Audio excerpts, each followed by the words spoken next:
Good afternoon and welcome to live stream. Nice to see you, nice. Yeah.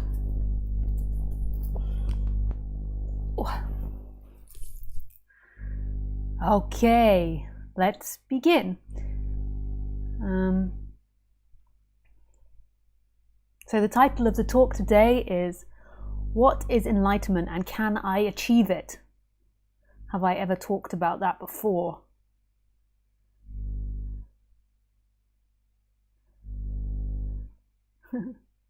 I think so many times, but we have to find a title, and that is the title. Yeah. So we begin with a meditation like always. I just call it a meditation to keep you peeps quiet, because just sitting there in silence is hard for people to comprehend what I'm doing. And so there's lots of questions about why I just sit there and gaze off to the camera. Am I like sending particular energy, like Shakti energy or Shiva energy or oneness energy? And no, I'm just sitting there with my eyes closed, waiting for the inspiration to speak to come. I always like to do that before a talk, and I just sit there until the urge to talking comes up. But to put it more into a frame that makes sense, I now have begun to call it meditation. Yeah, and it's not for everybody there. There's some people there that are big meditators, and so they're used to that. But if you're new to non-duality and the teacher just sits there for like half an hour before the talk, just doing nothing, then that can create all types of stories. So why not give you the story of meditation? There we go. It's meditation. But it's not meditation where you get somewhere, because who would get somewhere? It's not meditation where you become enlightened from it, because who would become enlightened from it? It's just sitting there with the eyes closed and seeing what arises. How fantastic! How fantastic. And all types of things can arise. Let me tell you, all types of things. Yes.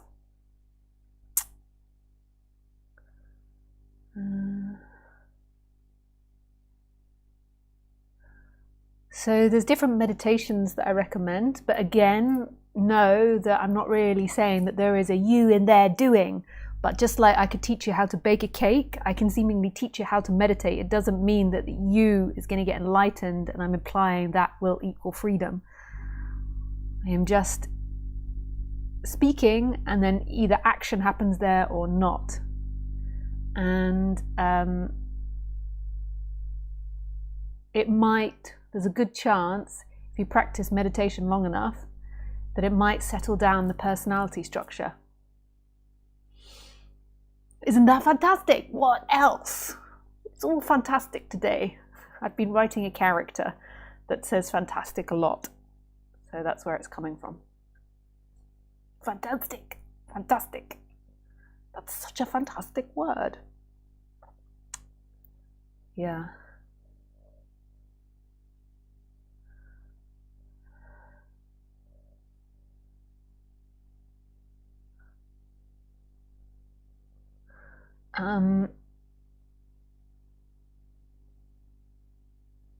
So, the first meditation that I recommend is the mindfulness of breathing, which is just counting your breath. Every time you breathe in, you count 1, and then you ascend all the way up to number 10. And then, this is the really complicated part, when you get to number 10, you start again. Woohoo! You start again.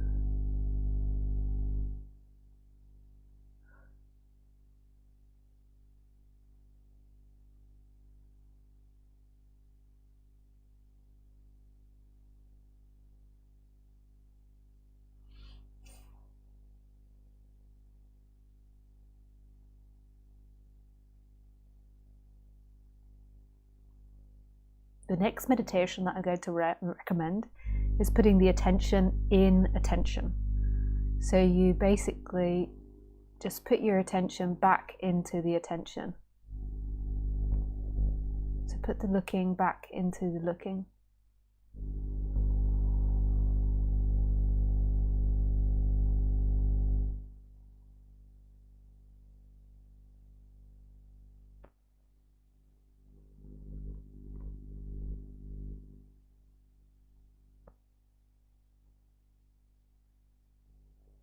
So the attention back in the attention. Then the third one I recommend is putting the attention into the I am. So putting the personal attention into the I am. Then the fourth one, aren't you lucky? 4. It's just doing nothing, just sitting there and letting thoughts come up whenever they come up without any control. Just like if you shook a bottle of champagne, you have to sit a long time to wait for all the bubbles to calm down. And if you imagine the bubbles like thoughts, just calming down. However, I don't recommend meditation in all circumstances. If you're having trauma, it's best to just get up and do something else. If you're having an intense trauma, it's best to do something else. If you are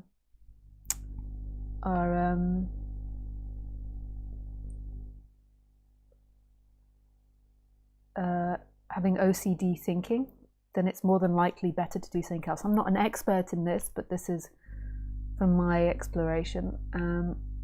And if you have like a really, really strong intellect, meditation might not be the best thing for you. It might be better to do something practical like yoga. Yeah. But that's not for everyone. You might have high intellect. Maybe all of you are sitting there thinking, well, I've got high intellect. The whole audience. It's not for all people with high intellects. It's just some people that have very high intellects, they can do many thought streams at the same time. So meditating is, just not always appropriate. It's better to get more into the body. Yeah. Okay, let's begin. I shall put on my big gong.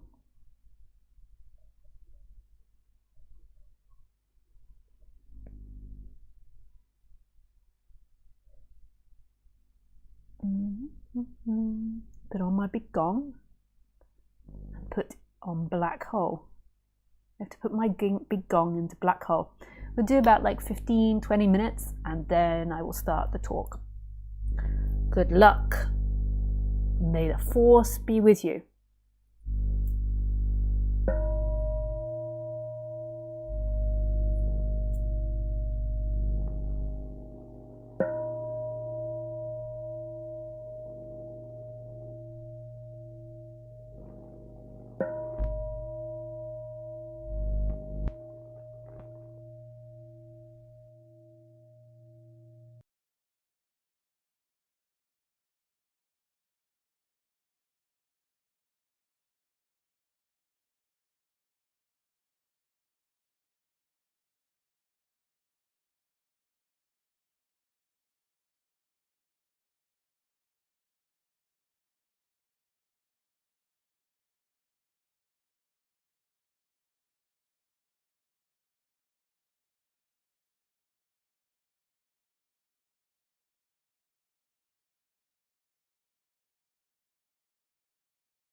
Okay, we begin.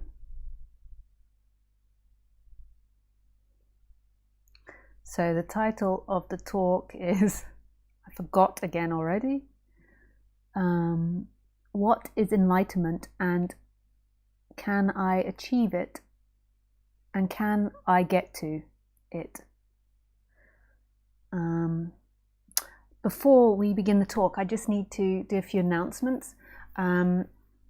Next week there won't be a live stream. I'm traveling, so next Sunday no live stream. Just an announcement.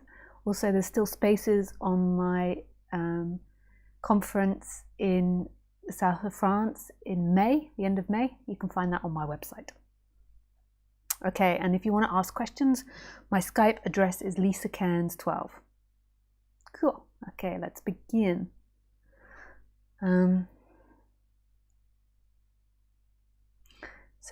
What is enlightenment and can I achieve it? When I first started speaking, there's this guy that I've posted his music a few times called Nick Willoughby, and he's a friend of mine.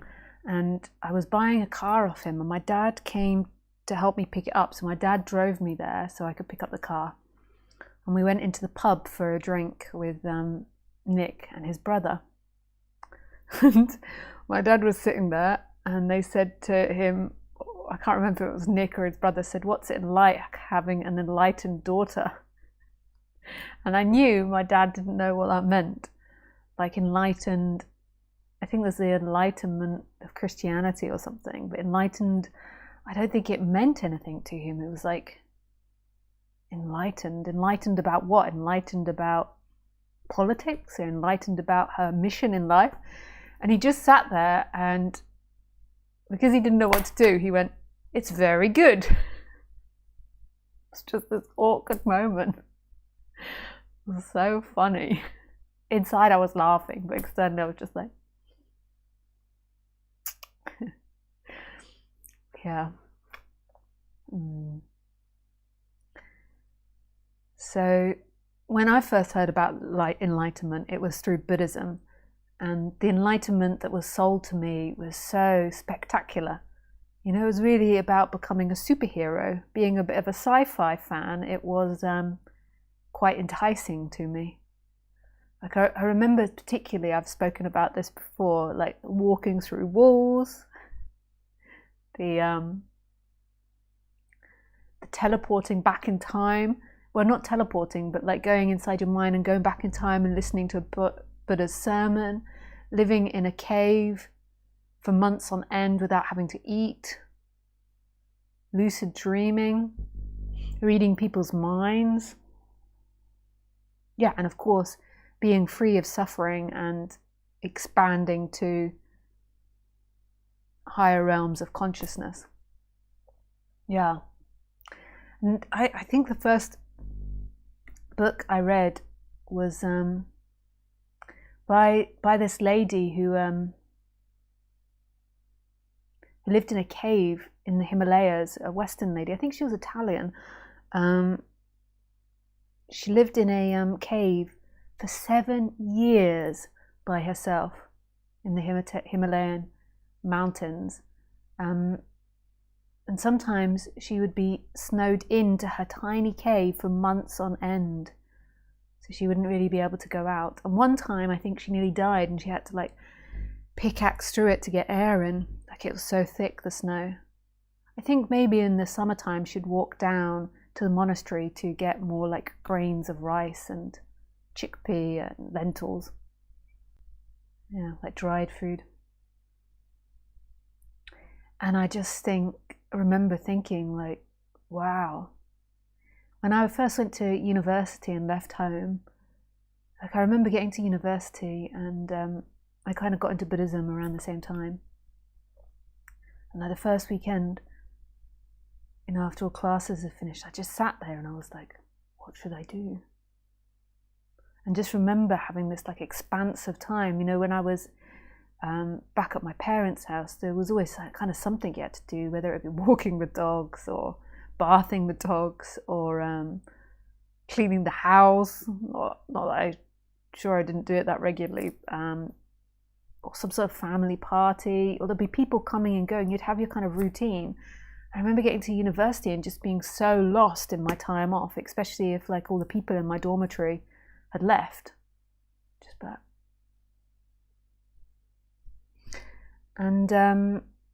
And so when I heard this about a lady being by herself for like 7 years, I did begin to learn how to live by myself.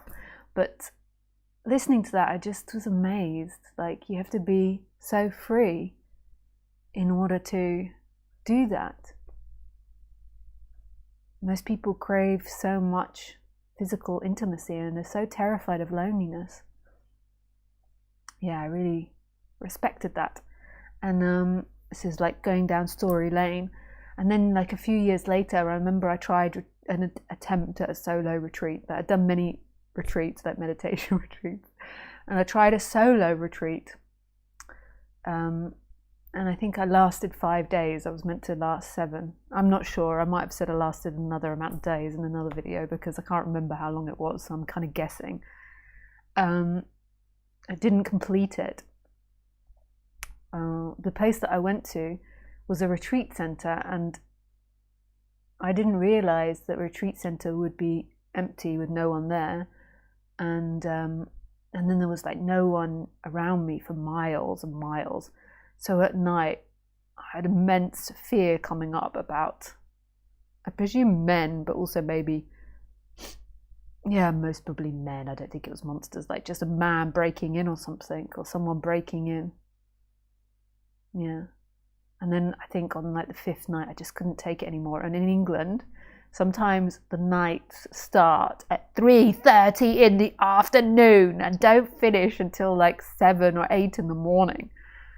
So I was kind of like, I think I just couldn't take it. Another night being paranoid. During the day, it was perfect. I could do it. I'd got to the stage where without TV, without phone, without internet, without books, I think I had spiritual books, but I could organize my time and meditate and sit through the discomfort of boredom or loneliness. But in the evening, that paranoia and that fear was too strong, eventually.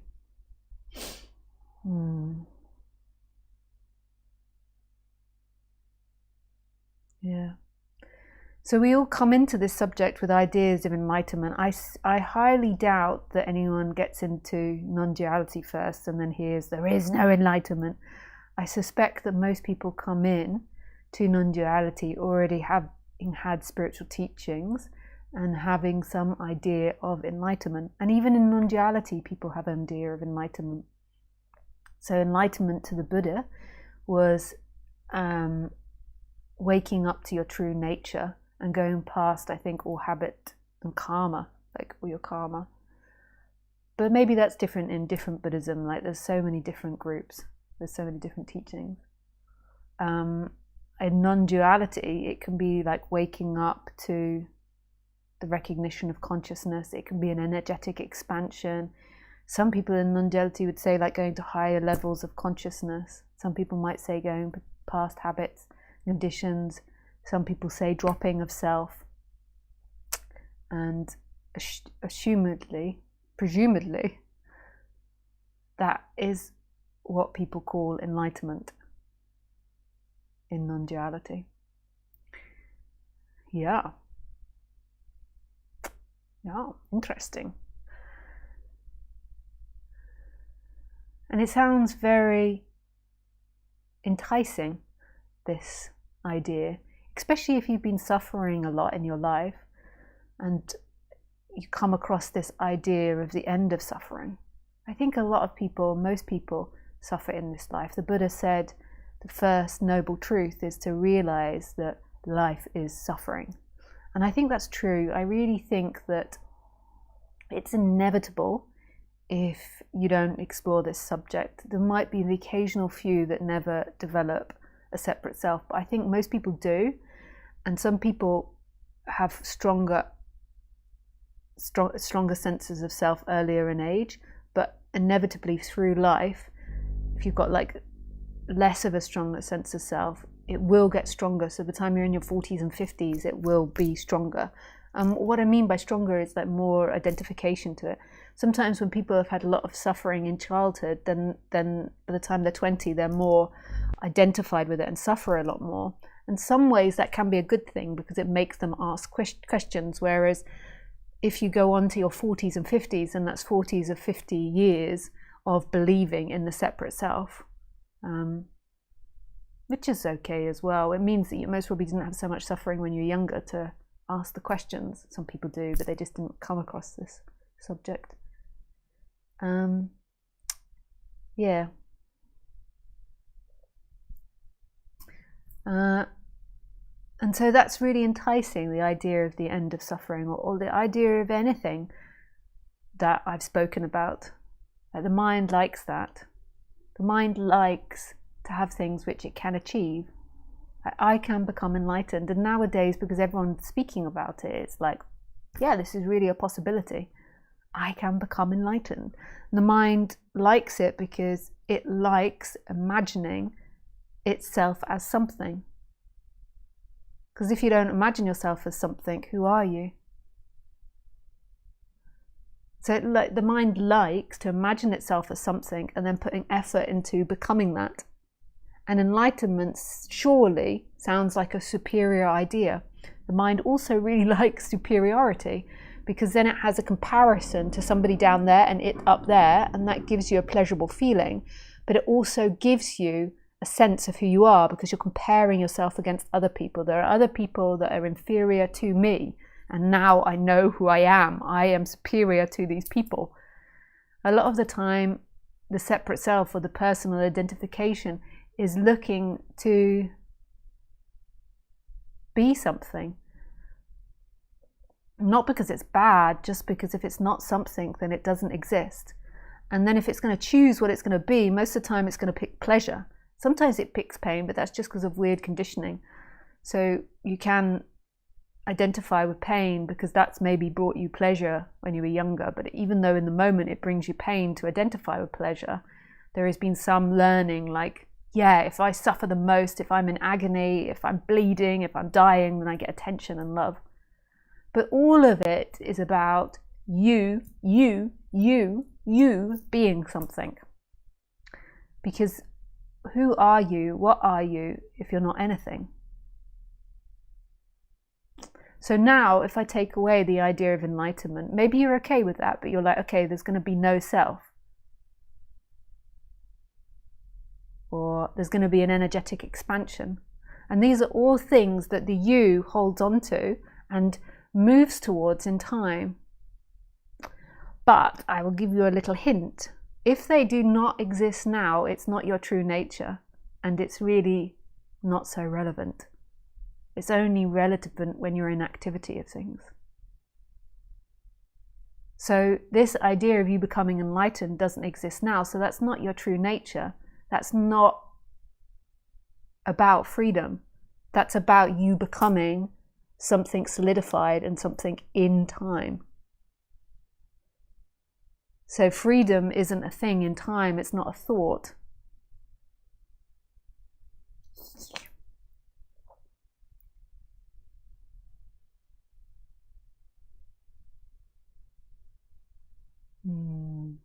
Yummy, yummy, yummy. So freedom isn't a thought. Freedom isn't an idea. Freedom is freedom. And it's your essence. It's what's right here now. It's what's screaming in everything. Some people would call it consciousness, but it's even more refined than that, because consciousness is still a position. It's actually everything, which is no thing. But you could say, if you really wanted to use the word consciousness, it's like the freedom is in the perception of everything, which is everything. Like everything is perceiving. Everything is perceiving. There's not something perceiving it. It's like everything is perceiving now. Everything is conscious now. And that's the experience. It's not the experience that there's somebody inside that body being conscious of things. The experience is there is everything.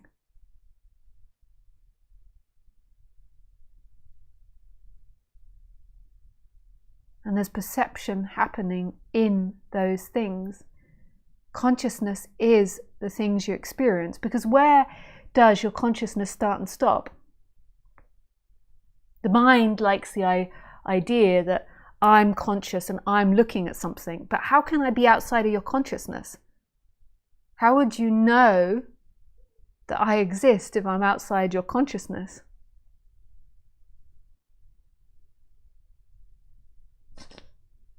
How would you know where I am? Or that I am?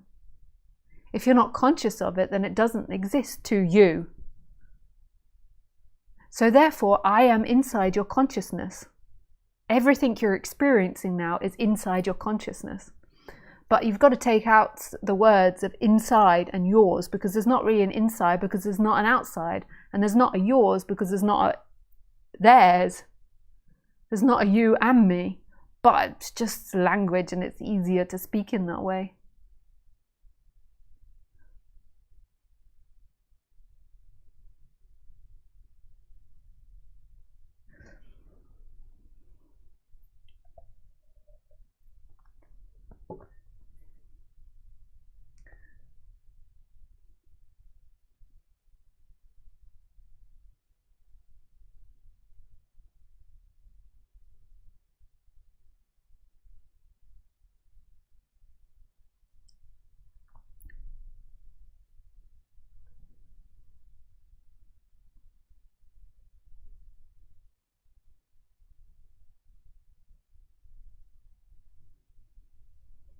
So your freedom isn't in this idea of a you becoming enlightened.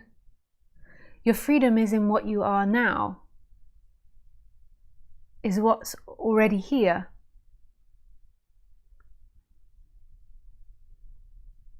So enlightenment is a daydream for you to get to. It's okay to have these words to speak about something, but it's not actually what you're really looking for. You're not looking to become something. This is the minus program. It's as you stop identifying with all those things that you believe yourself to be, that something else is revealed that's magical and mysterious and infinite, that's never born or dies, that doesn't suffer or not suffer, that doesn't do or not do, that doesn't love or hate. It just is. And to me, I would call that love, like it's inseparable from love. It's like total contentment with what it is beyond any judgment.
So what you crave, this idea of you becoming enlightened, is a pleasure. That's not freedom. That is a pleasure. It's pleasurable to imagine yourself as enlightened. It's pleasurable to imagine not suffering. It's pleasurable to imagine yourself better than other people. I know that sounds mean, but it is pleasurable for a lot of people when they believe in that idea of being superior. It's pleasurable to imagine yourself as unhurtable, untouchable, beyond, enlightened, like Jesus or the Buddha or Muhammad or God. That is pleasurable. That is not freedom. That's the same as imagining having a big house or a quiet space or really successful or lots of money. It's another trap. It doesn't mean don't go for those things. The body is set up to move towards pleasure. I'm not saying like the big house is wrong or anything. I'm not having judgment saying one or the other. My personal preference is simplicity. Like the more work, the less fun, but that's my preference. But what I am saying is in no way is that your freedom. When you believe that to be your freedom, you will suffer because there will be this identification in the person and then this like cycling like on a bicycle really fast to try to catch up with it and try to get to this place in time, and more than likely you will never get to that place in time.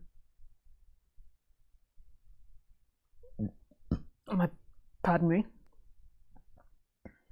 Even if you get super rich, my experience is that the people still don't feel like they've got enough, so they still are like hoarding all the nuts like a squirrel sitting on it.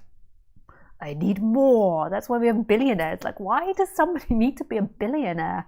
What could they possibly do with that? Like, have 200 children that can inherit it? You can't take it to your grave.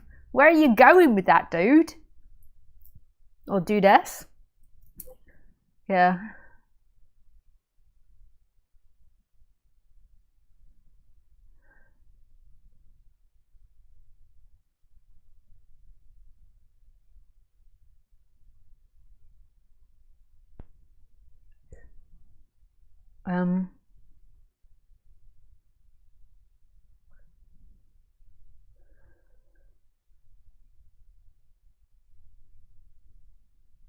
Yeah, I forgot what flow I was on there.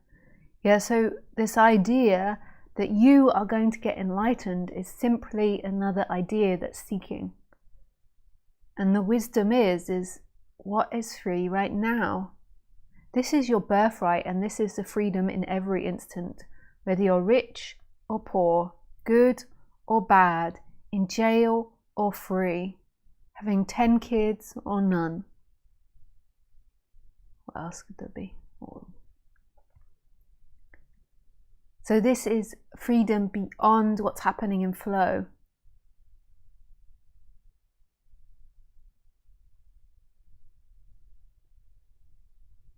So what else is happening?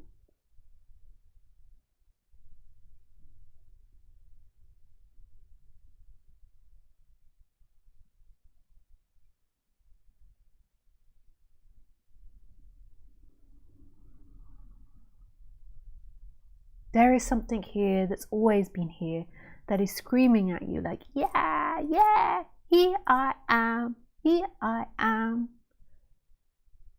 It's right here.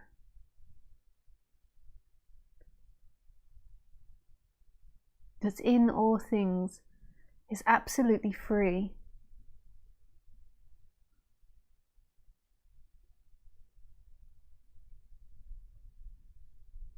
And it doesn't belong to you. It is you. The you comes and goes in it. The ideas come and go in it. The idea of enlightenment comes and goes in it. Your behaviors, your habits, conditions come and go in it. So what else is free? This is it. baby. This is it.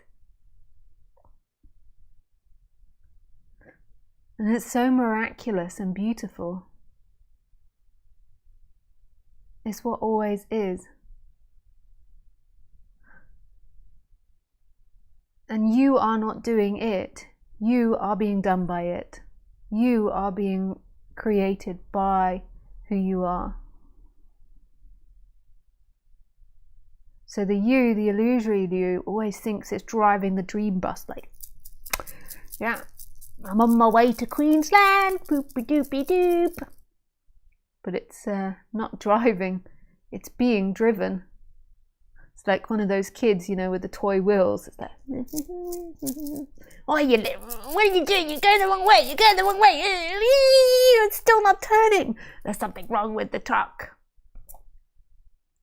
And that's what most people suffer about. You know, a lot of suffering is around the idea of you having done it wrong. That you've done life wrong. You could always pick up on things that you've done wrong. You know, Jesus' famous saying is, God, I've got to remember it now. His favourite, one of the most beautiful sayings is, you know, when they found out that Mary Magdalene was a prostitute, he said, "Thou who has not sinned, throw the first rock." That is so true. All of us have messed up, including myself. I have done some big boo-boos in my life.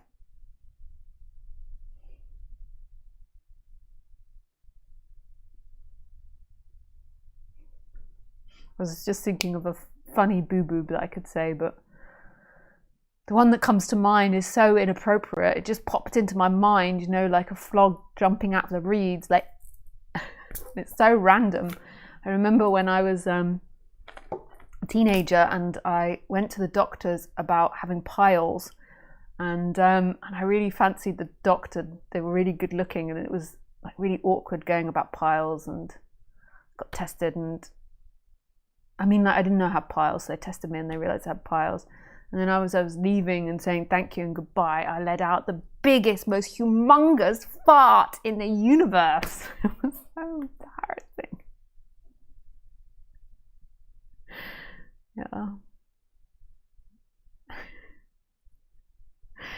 That's not the only mistake, but that was just what jumped into mind. I was, you know, like trying to find something that would be quite embarrassing of mistakes I've made, but that is just like so nobody doing it. It's like life conspired there. It conspired to make me have sexual attraction, and then it conspired to push air into my anus. Well, actually, yeah, we don't need to go into detail there. You know.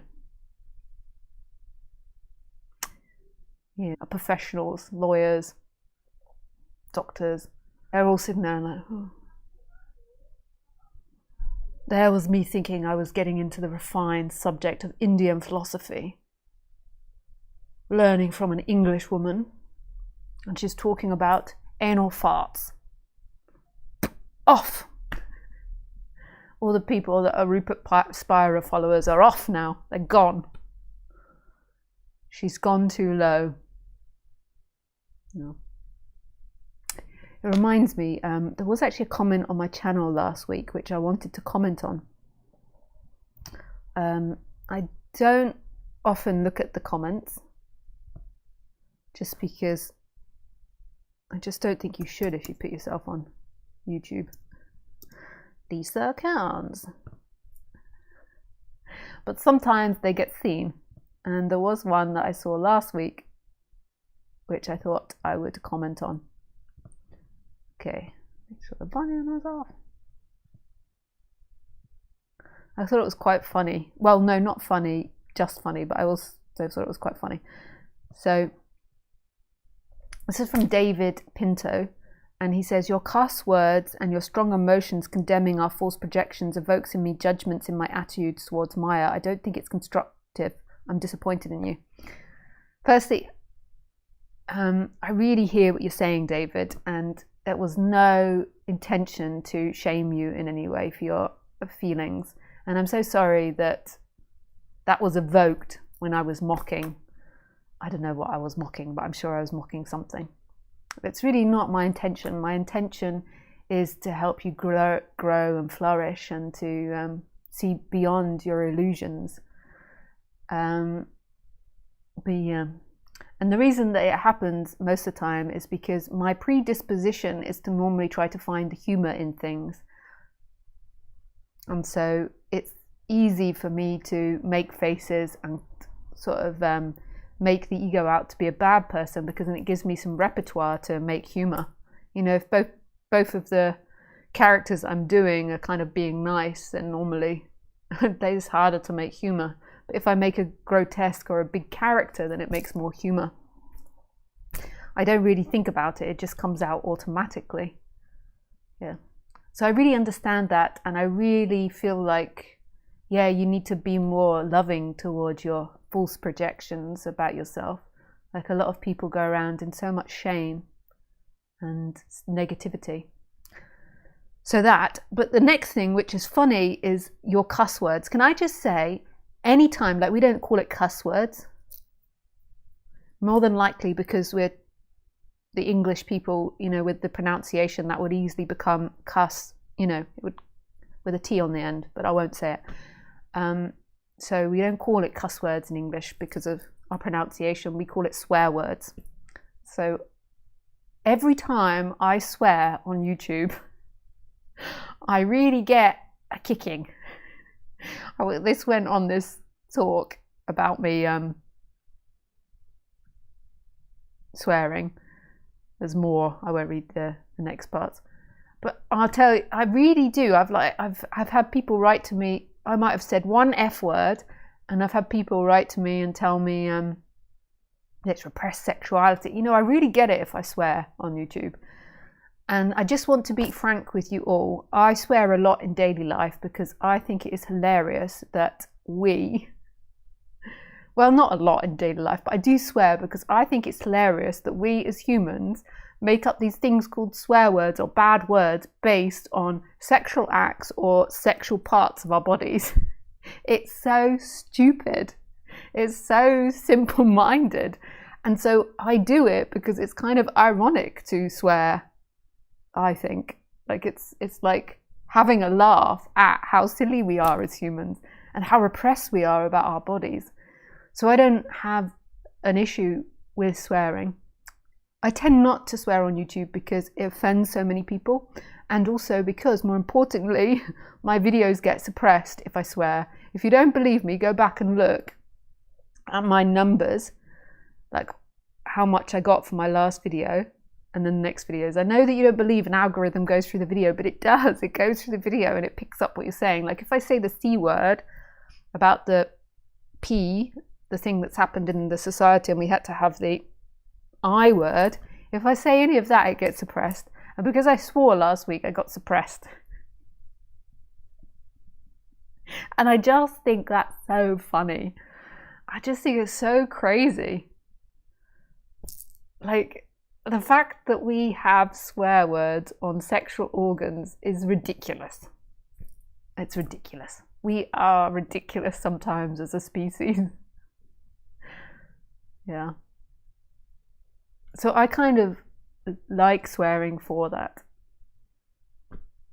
Like, and then it's also a conditioning as well. I was brought up with swearing. Yeah.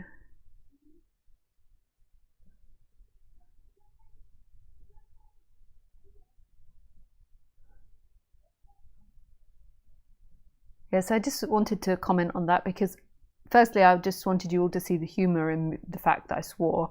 And then secondly, just to say, like, I really don't mean to shame anybody that listens. Like, I get what you mean about someone making a lot of fun about something. It's like, oh, especially if you see that dynamic in yourself. We've got to love these juicy bits about ourselves. You gotta love them.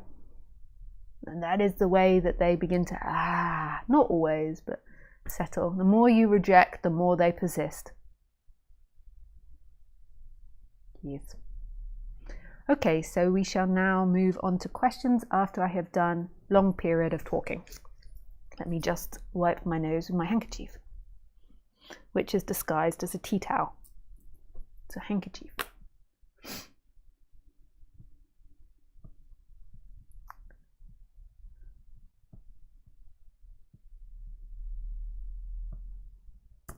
Okay, so if you have any questions, please ask through Skype. So Pippa, I would like to speak with you. Yes. I will call in a moment. Just let me get my headset in and lower the sound so it doesn't blast anyone's ears out.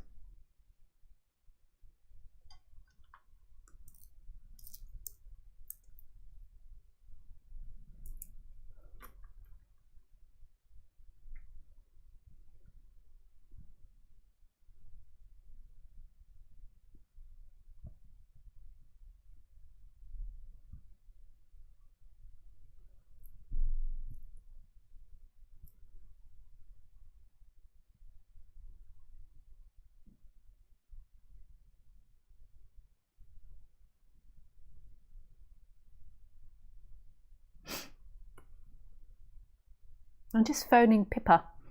If you are Pippa, nice, she has answered. Hello? Hi, can you hear me? Yeah, I can hear you. Hello. Good Hello. afternoon or morning or evening, wherever you are. Good morning. If you are Pippa, nice. You can just turn the volume off of YouTube, otherwise you'll get confused. Oh, sorry. Hello? Hi, can you hear me? Yeah, I can hear you. Hello. Good Hello. afternoon or morning or evening, where. There we go. Nice. Sorry about that. That's okay.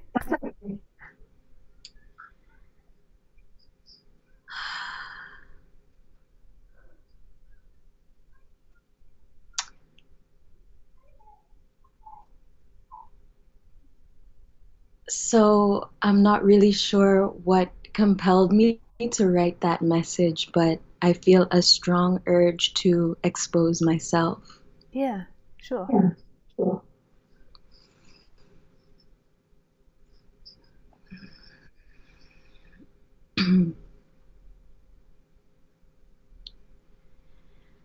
Um,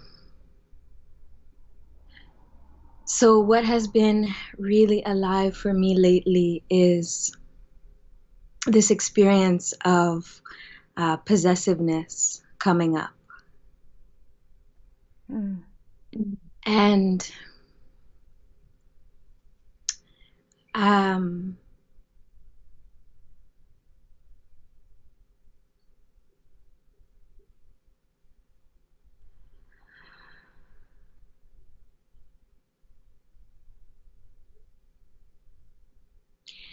my question is,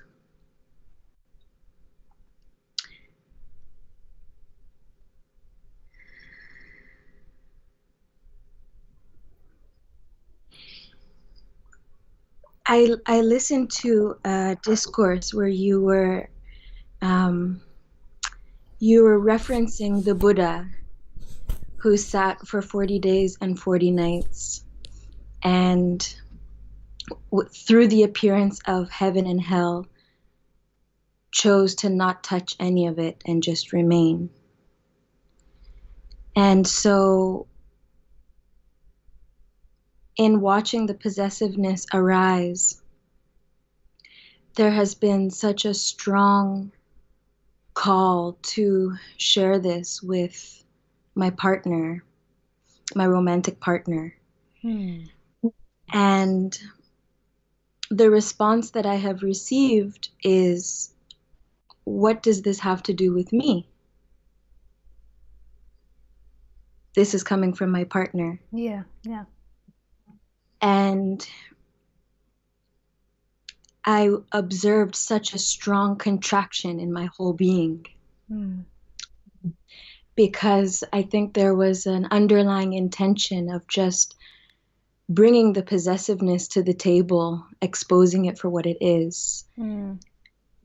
laying it all out there. Mm. And in reflecting on my partner's response of what does this have to do with me, this is something for you to go into. There's been a bit of confusion around the process of sitting and enduring and just keeping quiet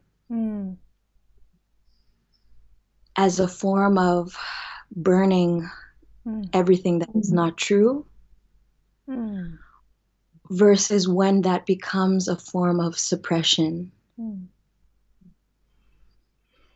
Yeah, totally. Yeah, I really hear that.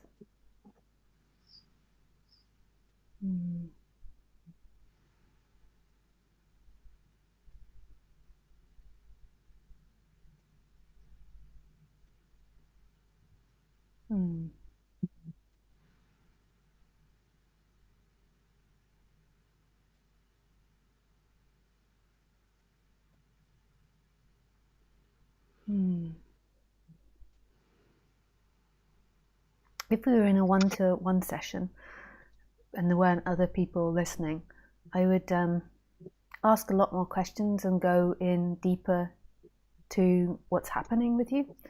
But because it's just not appropriate, I've realized over time, to expose people like that over the internet, I just have to cut your volume on while I'm speaking, because it's echoing.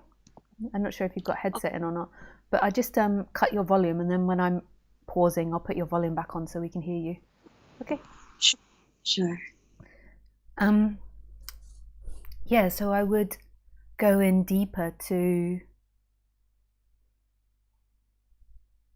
your relationship, how you feel, what's coming up for you, because that could be like complex psychological dynamics going on. There might be something deeper than possessiveness. But I've realized over time that it's not so appropriate to do that with people on the internet, and it can cause a bit of vulnerability, hangover, and like trauma from exposing yourself like that. So I just will keep it light, like, and not ask you too many questions and not go into it. But I always recommend, if you've got the money and if you've got the availability, to book a one-to-one session with somebody that's into non-duality and psychology, and to go in deeper with that into that subject with somebody. It's so helpful to have an outside perspective on these things.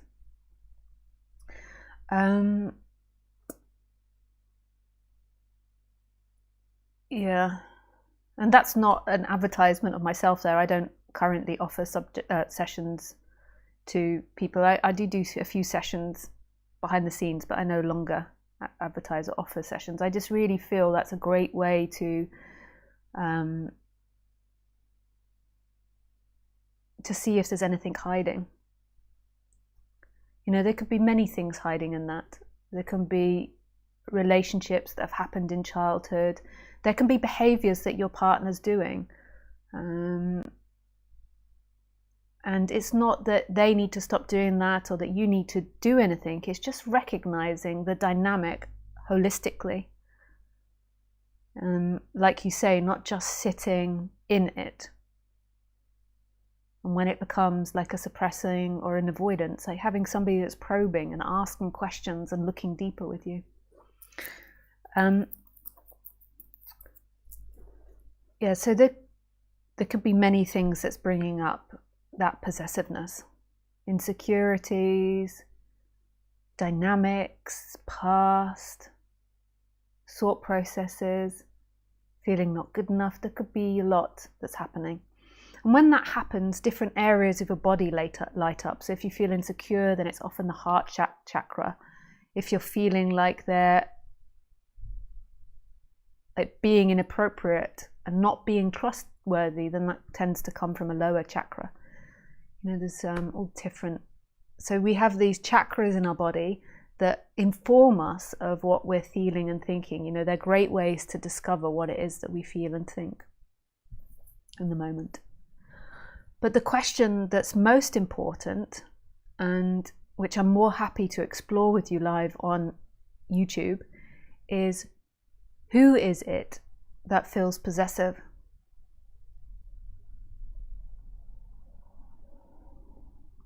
So there is possessiveness arising, and the mind says, I am possessive. And then it has an image of you I think it's Pippa, your name, let me just have a look. Yeah, Pippa, as being possessive. And then there has a feeling that goes along with that possessiveness as well. And then there has stories like, I'm bad, I'm wrong, I shouldn't. They're bad, they're wrong, they shouldn't. I need to do this, I need to meditate, I need to feel it, I need to go into it, I need to surpass it, I need to transform it, transcend it. I shouldn't be feeling like that. Spiritual people shouldn't be feeling like that. And that becomes part of an identity. The possessiveness is not necessarily identity. And the reason that I say that is through my own exploration and also through watching animals. To me, animals do not suffer because they don't have a sense of self. They don't have the ability to wake up to themselves because they never lose themselves. So there's an element in which they can't like wake up to themselves, but they don't ever identify. So there is a freedom there already. And my dog, she is very possessive of me, and she's very possessive of space and chicken. And that's really natural. That's part of her DNA. She's a feral dog from Thailand. She's a Southeast Asian village dog, which are known for their possessivity because they've had to fight other dogs for many generations in order to win the scraps and the areas that are left over by humans. So village dogs live on the outsides of society and eat scraps and leftovers. Yeah. And so of course she's going to be possessive. It's not just social. It's not an idea. There's a natural instinctive feeling that arises of like, mine. And I can have that as well. I have a partner, and it can actually also feel quite nice. But I remember maybe I shouldn't go too much into my personal life. Okay, forget that. But I feel possessive with my partner at times. Not so much because we don't socialize so much, but I know certainly when I run retreats, like he can get a lot of attention from the females, and there can be an element of me like, Andrea. Oh, sorry, I'm not meant to say his name. Oh, I really shouldn't be talking about this. Okay, forget it. I'm going to upset people. But yeah, possessiveness is part of being alive in these bodies. Look at nature, like it's competing against itself in order to survive constantly. Every form is competing in some way in order to survive.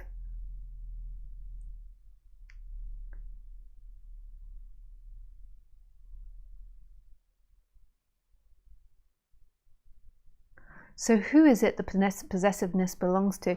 And the freedom isn't actually in the end of the possessiveness. That is again a thought like, I am going to become enlightened. Like there is a you that is going to overcome possessiveness. The actual freedom is the recognition, which is an energetical experience. It's not a mental experience.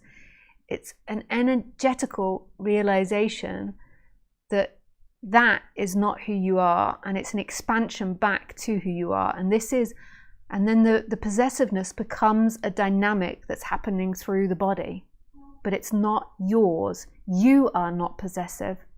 Possessiveness happens, and that is a huge difference.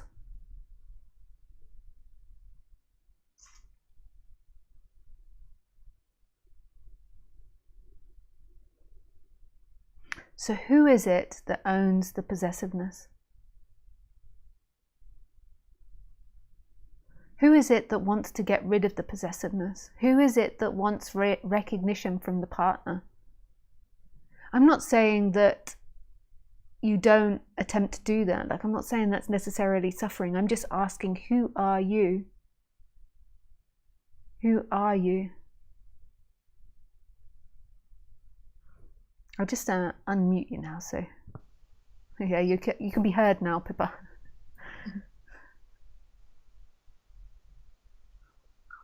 If you have anything to say. If you have nothing to say, that's also okay, no pressure.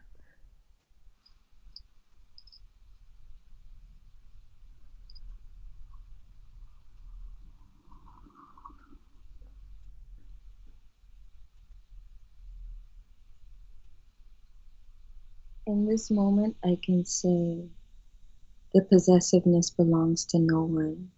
No one. Yeah, just happening. Like I remember Tony Parsons once saying, and just really like blew my mind when I was younger, that I used to go to listen to him in London, and he said, you know, it's like the whole world is angry, the whole world is possessive, it's happening everywhere. Like possession is everywhere. Like waking up, in a way, this energetic shift is everything becoming more intense, because that possessiveness no longer belongs to a body, it no longer belongs to a story, it no longer belongs in time. It's a reaction happening in this, and it's mysterious. Like, yeah, we can go into stories and name it, but it's a mysterious happening. And the trees are possessive. Like when I see Khaleesi being possessive of me, predominantly that's what she's possessive of, because I give her chicken and she's wanting all the chicken in the whole entire universe. But when she's being possessive, I can see it in her. Everything is possessive. It's like so intense. Everything is that. She doesn't know that she's a dog with pointy ears and a curly tail and black fur that's possessive. She doesn't feel guilty for being possessive. She doesn't feel like she's bad inherently, or that she shouldn't be that. There is just it happening. Possessiveness. Immediately. Right here. Intensely. For nobody. Yes, we can then go and look at the stories around it, and that might dislodge some of the stuck energy, because as humans we get things stuck in our bodies.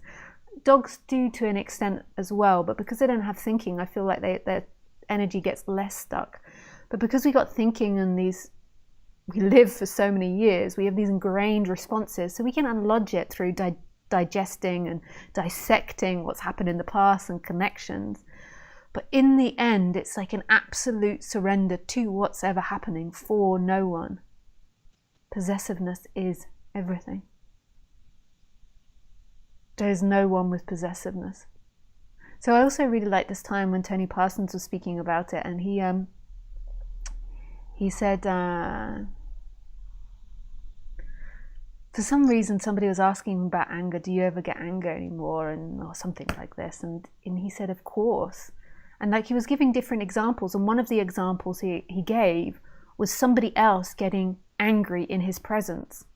And I thought that was so beautiful and so loving, because it's like seeing also, if something else is angry or possessive, that is also you.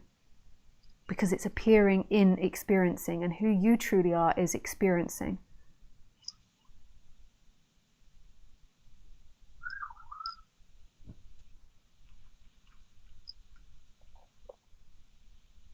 I left your volume on, by the way, so you can, it stopped echoing, so you can speak freely if you feel to.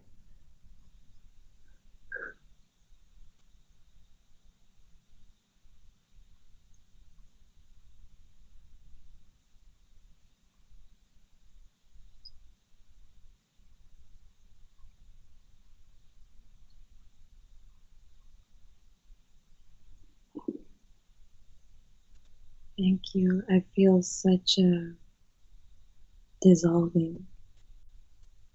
Nice. Yeah, the freedom really is in experiencing, not out of experiencing. What the mind likes to say is it is out of having certain experiences. And so it's always trying to jump out of itself. It's really surrender. Like in another way, it's like giving up all will of what you want. The body has wants, but it's like this other part of you that has desires of what you want to be. That person that wants to be something. I'm not saying that there's not wants like having food and having nice relationships, but I mean like this surrendering on another level. Like nothing matters but what's happening.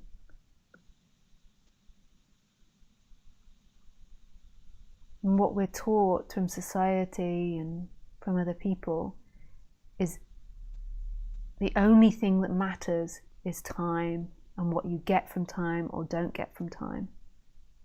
But it's the other way around. The only thing that really matters is timelessness. That's the most important.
I love you, Lisa. Thank you. Oh, I love you, Pippa. Thank you.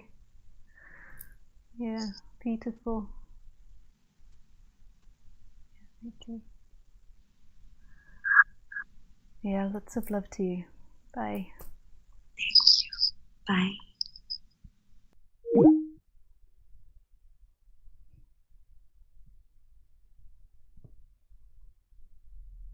Hey, Thomas.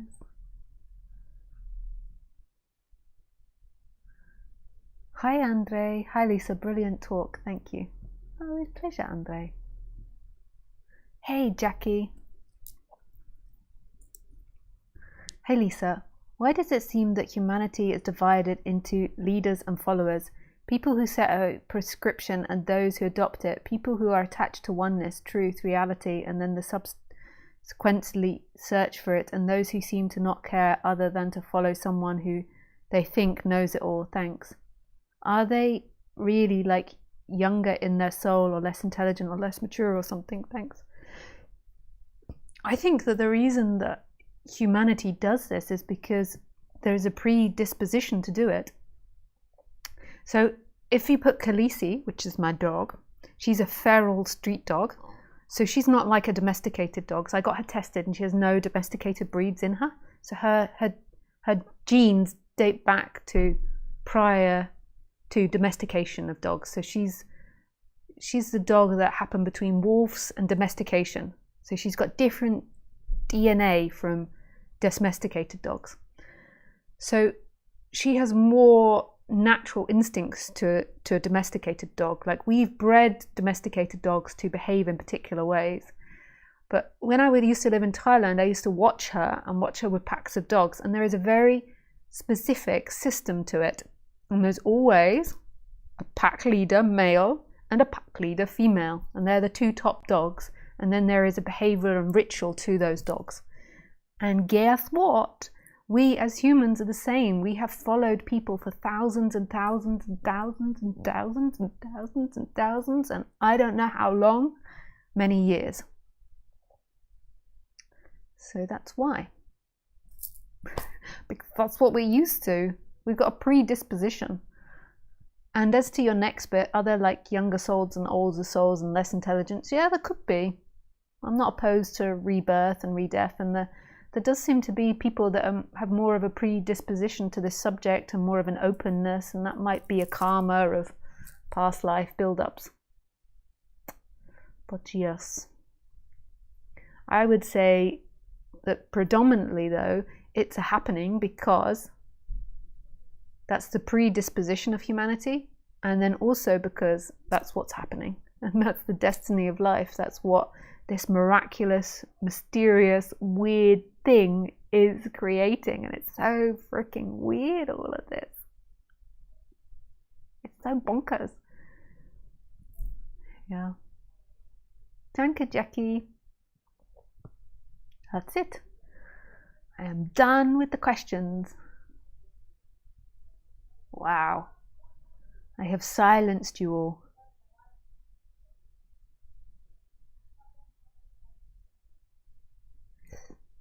Oops.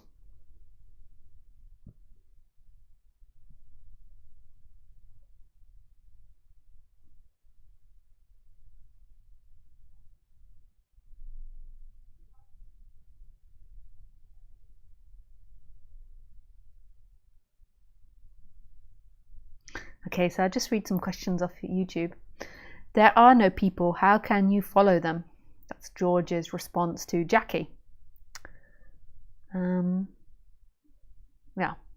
there's an appearance of people and an appearance of followers. But yeah, there are no people. It's just what's happening. There's energies moving. I mean, if we got really particular about it, we could go and look down at particles and see the patterns of movement and the entanglement that's happening, and we could speak from that level, and then that would have nothing to do with a follower and leaders. That would be so weird to look at these patterns are appearing all over life, and it's a pattern that's appearing.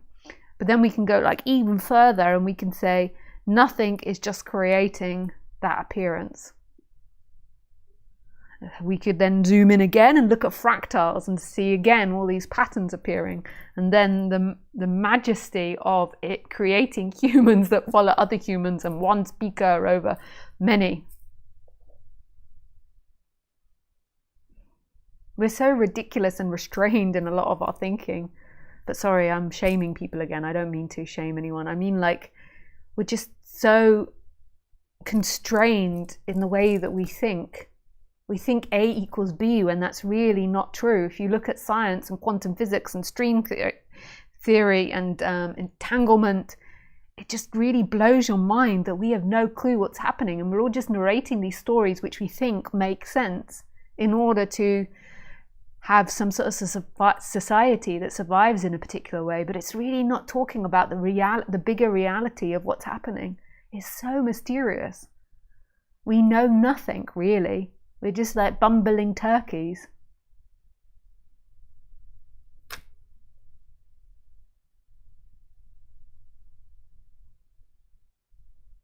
Ah, Jackie says, it's a valid perception, George. Yes.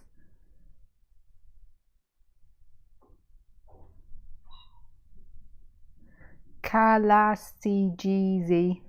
Where can I find good information about chakras? On my website there is a reference page, and I have a couple of books on there about chakras. There's a really good one about psychology and chakras, so you could get that, and then maybe that's a jumping off point into something deeper. Hush. You have the right to swear, Lisa. Oh, thank God. Only 3 people. Ha. Oh, hi, Ivan. Nice to hear from you. But the money are the stratums for support, love. It's right for you, Lisa. I don't know what that means. So enlightenment could mean lighten up, become present, get put of the mind. All you have is now. All that is created is now. Yeah. Enlighten. I'd have loved to have gone into my dad's brain when my friend asked him, what's it like to have an enlightened daughter, to see what he thought.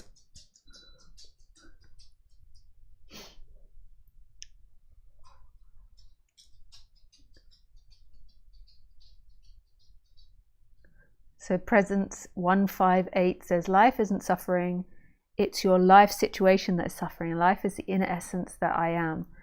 Then that is other than thought. Yes, I wouldn't disagree with that, Presence.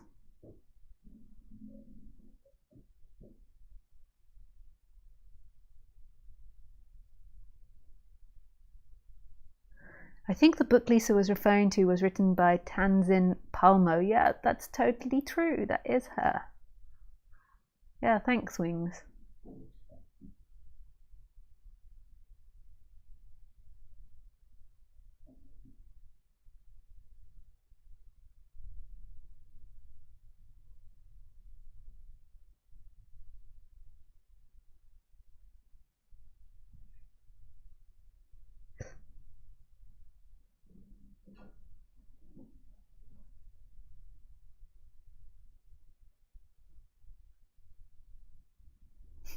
The real thing. Are we going on the console this week?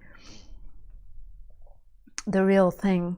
That was a bit of a joke that I did last week. I put on this console so the video kept looping to see if anyone would say anything, and no one did. And then I just kind of lost interest in the joke and forgot about it. I thought that was funny. My partner did it to me, like he did it as a joke, put it on, and so when I came I was like, what is happening? And then I thought it was funny. Okay, back to Skype. Thanks, Lisa, makes sense. Thanks, Jackie. A question from Andre. What are your thoughts about universe being preordained?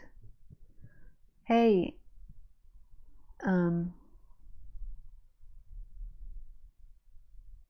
Andre, I wouldn't necessarily say that. I've most probably said it many times before, but I wouldn't necessarily say that today in this moment. It's never really touched me that much, that word, preordained. But it's the way that Roger, Castillo and Ramesh used to speak, who were my teachers. And yeah, I think it's a great way to look at things. It's obviously not a truth because it's just a concept, but it's a concept which outdoes or stops another concept. So the concept is that you as a human are the creator of your life, and that you've got to make yourself happy, and that you're this individual entity that's moving through a separate world. But when you get into the idea of it being preordained, then there can be this great relaxation that everything's happening as it's meant to happen. It's a happening. It's not your life.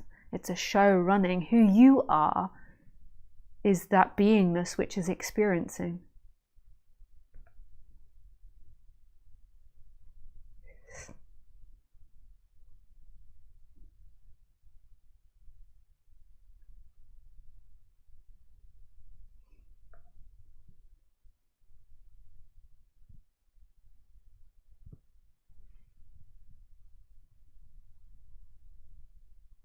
Hey Sergi, namaste, you are so true, great.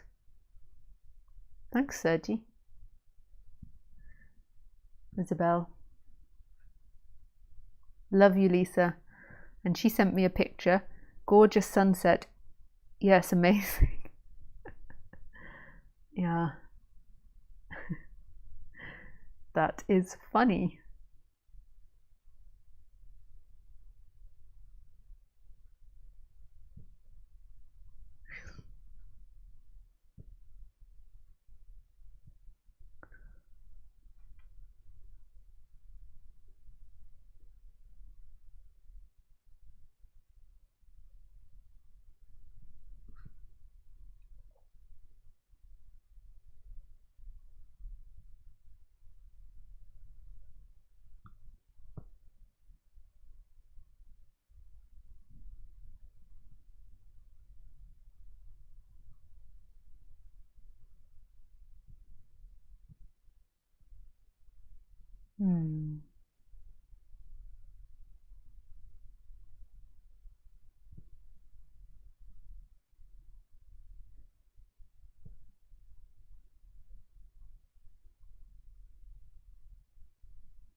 Okay, well that seems to be the end of the questions from Skype.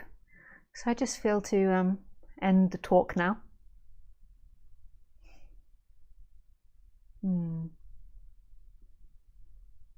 Yeah. Yeah, it's so beautiful sharing with you. And I miss Carola's question. She asked me right at the beginning and then I forgot that it was there. Where is it? Skype. Oh, she asked me if I'm going to be at No Mind Festival in Sweden. No, I'm not going to be at No Mind Festival this year in Sweden. Yeah. Okay. I wish you everything. I really wish you everything.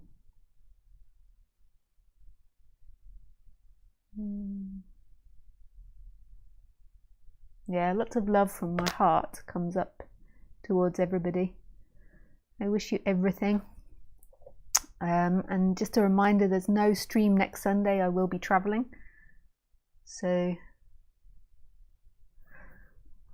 there might not be a stream. Yeah, the week after that.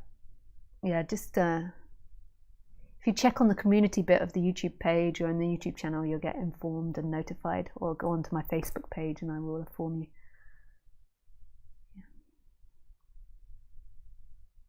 Yeah, so definitely not next week. No stream next Sunday.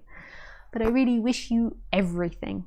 Not just one thing or two things, but every goddamn thing. Every goddamn thing. Thank you. Bye.